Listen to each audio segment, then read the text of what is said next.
ನೀವು ಲಂಬಾಣಿ ಸಮುದಾಯಗಳು ಮಾಡುವಂತ ದೀಪಾವಳಿ ನೋಡಿದ್ದೀರಾ?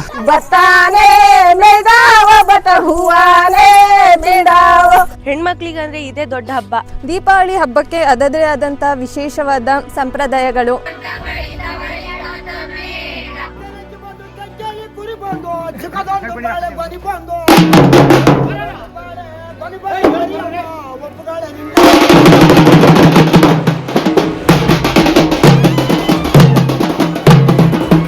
ನೀವು ದೀಪಾವಳಿ ಅಂದರೆ ಎಷ್ಟೋ ಜನ ಇವತ್ತು ಪಟಾಕಿ ಹೊಡೆಯೋದು ಅಥವಾ ಸಿಹಿ ತಿಂಡಿ ತಿನ್ನೋದು ಅಷ್ಟೇ ಅಂದ್ಕೊಂಡಿದ್ದಾರೆ.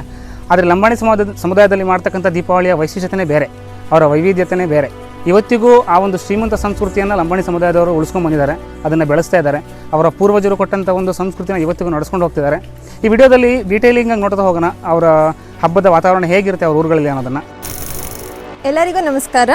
ಇಂದು ನಮ್ಮ ಲಂಬಾಣಿ ಸಮುದಾಯದಲ್ಲಿ 2 ಹಬ್ಬಗಳನ್ನು ಅತಿ ಸಂಭ್ರಮದಿಂದ ಆಚರಿಸುತ್ತೇವೆ.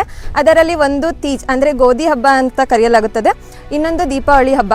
ನಮ್ಮ ಕಡೆ ದೀಪಾವಳಿ ಅಂದರೆ ಫುಲ್ ಗ್ರ್ಯಾಂಡಾಗಿ ಮಾಡ್ತೀವಿ. ಏನಂದರೆ ಅದರಿಂದ ಹೆಣ್ಮಕ್ಳಿಗಂದ್ರೆ ಇದೇ ದೊಡ್ಡ ಹಬ್ಬ.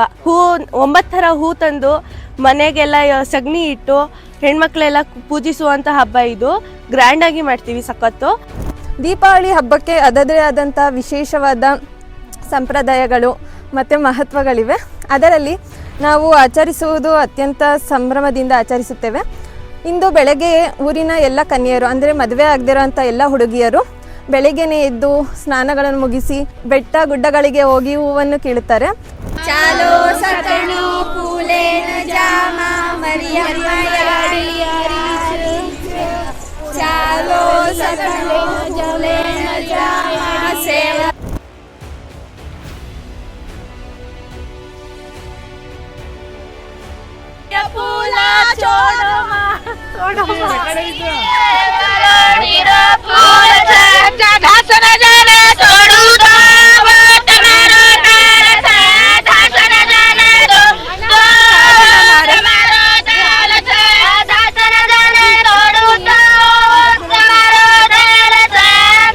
ಅದಕ್ಕಿಂತ ಮುಂಚೆ ನಮ್ಮ ಊರಿನಲ್ಲಿ ನಾಯಕ್, ಡಾವ್ ಮತ್ತು ಕಾರ್ಬಾರ್ ಎಂದು 3 ಪಂಗಡಗಳನ್ನು ಮಾಡಿರುತ್ತಾರೆ.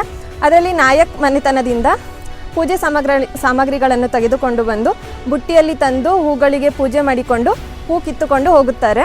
ನಂತರ ಬುಟ್ಟಿಯಲ್ಲಿ ಹೂಗಳನ್ನು ತುಂಬಿಕೊಂಡು ಊರಿಗೆ ಭೇಟಿ ನೀಡಿ ಆ ಪೂಜಾ ಸಾಮಗ್ರಿನ ಬಂದು ಊರಿನ ಮುಖಂಡರಾದ ನಾಯಕರ ಮನೆಯಿಂದ ಆ ಪೂಜಾ ಸಾಮಗ್ರಿ ತಂದು ಆ ಬುಟ್ಟಿನ ಪೂಜೆ ಮಾಡಿಕೊಂಡು ಆ ಬುಟ್ಟಿಯಿಂದ ತಗೊಂಡು ಊರಿಗೆ ಹೋಗಿ ಫೂಲ ಲಾಯೇಂचा मरिया याडीन इष्टाये जाऊन देवाळेन हे या कुणसो फुलेन जाऊन देवाळो फुल खोलच मावलीन हे कुणसो फुलच मावलीन.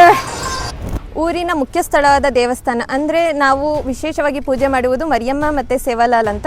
ಆ ದೇವಸ್ಥಾನದ ಮುಂಭಾಗದಲ್ಲಿ ಗೊದ್ನೋ ಪೂಚದು ಎಂದು ನಮ್ಮ ಭಾಷೆಯಲ್ಲಿ ಒಂದು ಸಗಣಿಯನ್ನು ಇಟ್ಟು ಅದರ ಮೇಲೆ ಹೂವಿನಿಂದ ಅಲಂಕರಿಸಿ ಒಂದು ಆಕೃತಿಯಲ್ಲಿ ಅದನ್ನು ಅಂಟಿಸುತ್ತಾರೆ. ಅದರ ಮಹತ್ವ ಏನೆಂದರೆ ಸಗಣಿಯಲ್ಲಿ ಆ್ಯಂಟಿ ಬ್ಯಾಕ್ಟೀರಿಯಲ್ ಗುಣ ಇರುವುದರಿಂದ ಅದರಲ್ಲಿ ಯಾವುದೇ ಬ್ಯಾಕ್ಟೀರಿಯಾ ಅಂತ ಸೋಕಬಾರ್ದು ಅಂತ ಮನೆ ಮುಂಭಾಗದಲ್ಲಿ ಅದನ್ನು ಸಗಣಿಯಿಂದ ಲೇಪಿಸುತ್ತಾರೆ. ಅದರ ಮೇಲೆ ಹೂವಿನ ಅಲಂಕಾರಗಳನ್ನು ಮಾಡುತ್ತಾರೆ.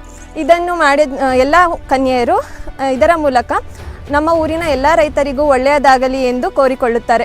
ಇದನ್ನು ದೇವಸ್ಥಾನದ ಮುಂಭಾಗದಲ್ಲಿ ಮಾಡಿದ ನಂತರ ಊರಿನ ಮುಖ್ಯಸ್ಥರಾದ 3 ಮನೆಗಳಲ್ಲಿ ಮುಗಿಸಿ ನಂತರ ಊರಿನ ಎಲ್ಲ ಮನೆಗಳಲ್ಲೂ ಮಾಡಿಕೊಂಡು ಬರುತ್ತಾರೆ. ಊರಿನಲ್ಲಿ ಪ್ರತಿಯೊಂದು ಮನೆಗಳಲ್ಲಿ ಈ ಕಾರ್ಯಕ್ರಮವನ್ನು ಮುಗಿಸಿದ ನಂತರ ಎಲ್ಲ ಕನ್ಯೆಯರು ಅವರವರ ಮನೆಗೆ ತೆರಳುತ್ತಾರೆ. ಅಲ್ಲಿಂದ ಊರಿನಲ್ಲಿ ಎಲ್ಲ ಜನರು ಅವರ ಹಬ್ಬಗಳನ್ನು ಆಚರಿಸಲು ಶುರು ಮಾಡುತ್ತಾರೆ.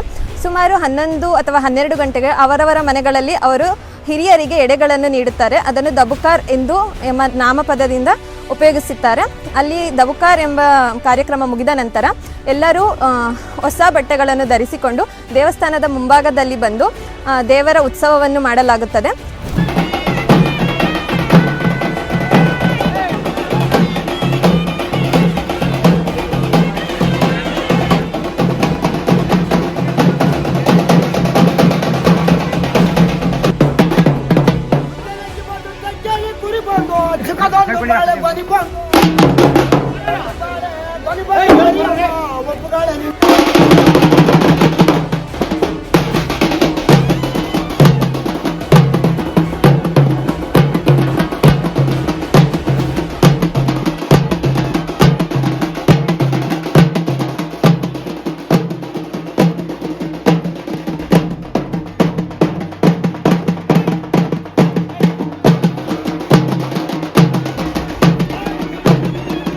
ಅಲ್ಲಿಂದ ಮತ್ತೆ ಕನ್ಯೆಯರು ಸಂಜೆಯ ವೇಳೆಗೆ ಮನೆಗೆ ವಾಪಸ್ ಹೋಗಿ ಅವರು ಮಾಡಿದಂಥ ಸಗಣಿ ಮತ್ತು ಹೂವಿನ ಅಲಂಕಾರಗಳಿಗೆ ಹಾಲು ಎರೆಯುವ ಕೆಲಸವನ್ನು ಮಾಡುತ್ತಾರೆ.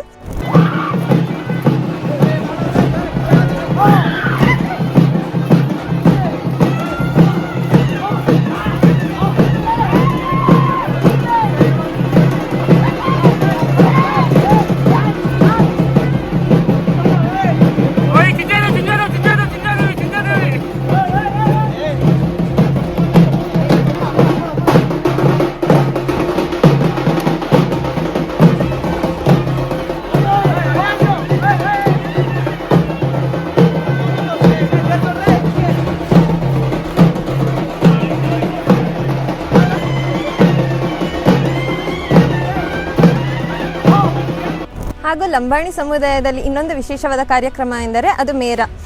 ಇದನ್ನು ಊರಿನ ಎಲ್ಲ ಹೆಣ್ಣು ಮಕ್ಕಳು ಅಂದರೆ ಮದುವೆ ಆಗುವ ಮುಂಚೆ ಕನ್ಯೆಯರು ಏನಿರುತ್ತಾರೆ, ಇದು ಒಂದು ಪ್ಲೇಟ್ನಲ್ಲಿ ದೀಪವನ್ನು ಇಟ್ಟುಕೊಂಡು ಅದರ ಸುತ್ತ ಹೂವಿನಿಂದ ಅಲಂಕರಿಸಿಕೊಂಡು ದೇವಸ್ಥಾನದ ಮುಂಭಾಗದಲ್ಲಿ ಹೋಗಿ ದೇವರಲ್ಲಿ ಮೊದಲು ಮೇರ ಮಾಡಿಕೊಳ್ಳುತ್ತಾರೆ. ಅಂದರೆ ಊರಿನ ಎಲ್ಲ ಗ್ರಾಮಸ್ಥರಿಗೂ ಹಾಗೂ ರೈತರಿಗೂ ಮತ್ತು ಚಿಕ್ಕ ಮಕ್ಕಳಿಂದ ಎಲ್ಲರಿಗೂ ಒಳ್ಳೆಯದಾಗಲಿ ಎಂದು ಶುಭ ಕೋರುತ್ತಾರೆ.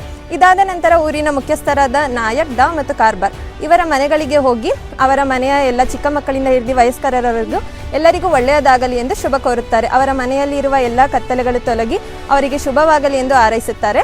ಇದರ ನಂತರ ಊರಿನಲ್ಲಿ ಒಂದು ಮನೆಯನ್ನು ಬಿಡದಂತೆ ಪ್ರತಿಯೊಂದು ಮನೆಗಳಿಗೂ ಹೋಗಿ ಮೇರಗಳನ್ನು ಮಾಡಲಾಗುತ್ತದೆ.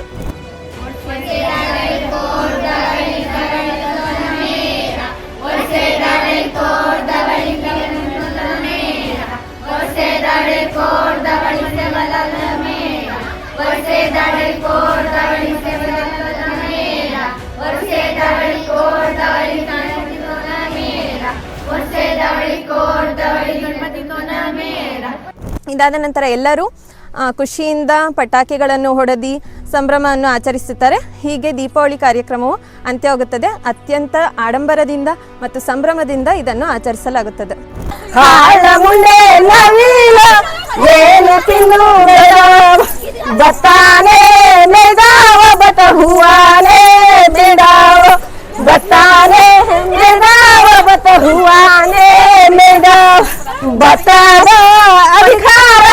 ಬೆನ್ನಾಡಿ ಬರುವಾಗ ಪೀಳೋ ಫೂಲೆನ ದೇವಾಳೇನ ಫೂಲೆನ फूल खोला देवाळे ना ये या पिळो फूल खोला देवाळे ना ये या पिळो फूल खोला देवाळे ने ಚಿಕ್ಕಮ್ಮ ಇಬ್ಬರಂದು ಕಣಿವೆ ಇಳಿವಾಗ ಚಿಕ್ಕಮ್ಮನ ದಬ್ಬದ ಬಾಳೆ ನಡೆದ